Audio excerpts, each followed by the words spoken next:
Panelo, no need for Congress in Duterte deal to unleash China on PH fishing areas.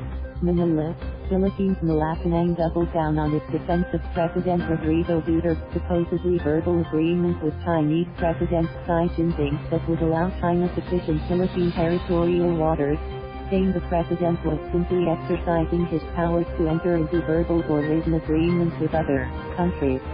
In a commentary published in Inquirer, former Foreign Affairs Secretary Rosario and former Ombudsman Conchita Carpio-Morales questioned the secrecy behind Duterte's fishing deal with Xi. They said there was something fishy about the fishing deal being kept secret and hidden from the Filipino people for nearly 3 years.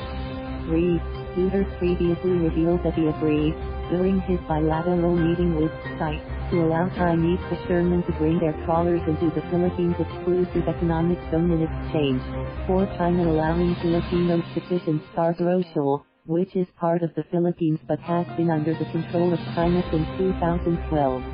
The contention that the agreement between President Xi is void as it was entered under duress or fear is of no moment, said Salvador Panelo, presidential spokesperson and chief legal counsel, in a statement that used the initials of President Rodrigo Roa Duterte. The agreement was entered into not because of any threat or deviation of consent, but because the president sees such arrangement as pragmatic, which can keep at bay any conflict between two countries, while we gain a venue where we can assert our sovereign rights, Panelo added. Panelo said Duterte was motivated by nothing but the welfare of the Filipino people in general, not just to ensure their physical safety but also to enable them to exploit the natural resources in the waters being controlled by China as a source of their livelihood. These are being achieved now, Panelo said. Panelo said we also find it absurd for Carpio-Morales, also a former Supreme Court Justice, and Rosario to argue that we have kept the secret agreement. It is not as if they or the critics were the ones who discovered said agreement and revealed it to the Filipino people, he added, saying that the oral agreement was recorded by an appropriate officer during the bilateral meeting. The president was explicit about it, he said. At the risk of being redundant, we reiterate, the agreement was made to maintain peace and order in the disputed waters while negotiations are ongoing, he added, referring to Scarborough, which is part of Philippine territory as disputed. He said Philippine law has long recognized that such quintessential power may be exercised by the president even without the concurrence of Congress, because executive agreements are usually less formal and deal with a narrower range of subject matters than treaties. Conventions or high-level meeting among foreign leaders are useless if they cannot commit and bind their countries at the time of said engagement, Panelo said.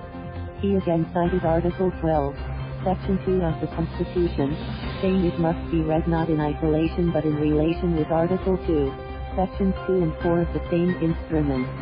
The provision reserving the use and enjoyment of the nation's marine wealth to Filipino citizens must be read in relation to the prime duty of the president to serve and to protect the Filipino people, as well as to our country's adherence to the policy of peace, equality, justice, freedom, cooperation, and amity with all nations, he said. He said we live in a community of nations and we have to comply with our international obligations, although the palace position on being in a community of nations and keeping international obligations was vastly different in the case of the United Nations Human Rights Council, resolution calling on the Philippine government to allow an international investigation of summary killings being linked to Duterte's bloodthirsty campaign against drugs and crime. According to Panelo, one of the Philippines' international obligations, which justifies a verbal deal between Duterte and Xi for China to freely fish in Philippine waters, was to exert friendliness towards our neighboring countries. Based on his interpretation of the Charter, the deal doesn't present any impediment in enforcing our Constitution and our statutes within our domestic sphere. Citing a decision which Panelo said was written by Supreme Court Justice Antonio Carpio, a vocal critic of Duterte's refusal to assert Philippine sovereignty in the West Philippine Sea, the presidential spokesperson said a state may not invoke provisions in its constitution or its laws as an excuse for failure to perform its international obligations. Panello's interpretation, however, appears to be different in the case of the unmarked resolution. Malacañang was adamant that an international investigation of allegations of massive human rights violations by the Duterte administration was an affront to the Constitution and Philippine sovereignty.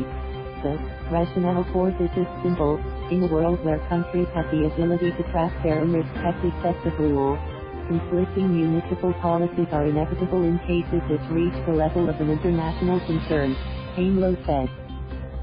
This is analogous to the civil law aspect of ownership, which has an attribute of providing the owner the right to allow others to use one's property, and such right is being exercised by the president not arbitrarily but with the country's interest as its primary consideration, he added. Panello assured Filipinos that we will continue to fight for what is ours, and we will do so in a peaceful manner via one of the most effective modes of settling international disputes, through negotiations, he said. /CSB. Thank you for watching. Please subscribe.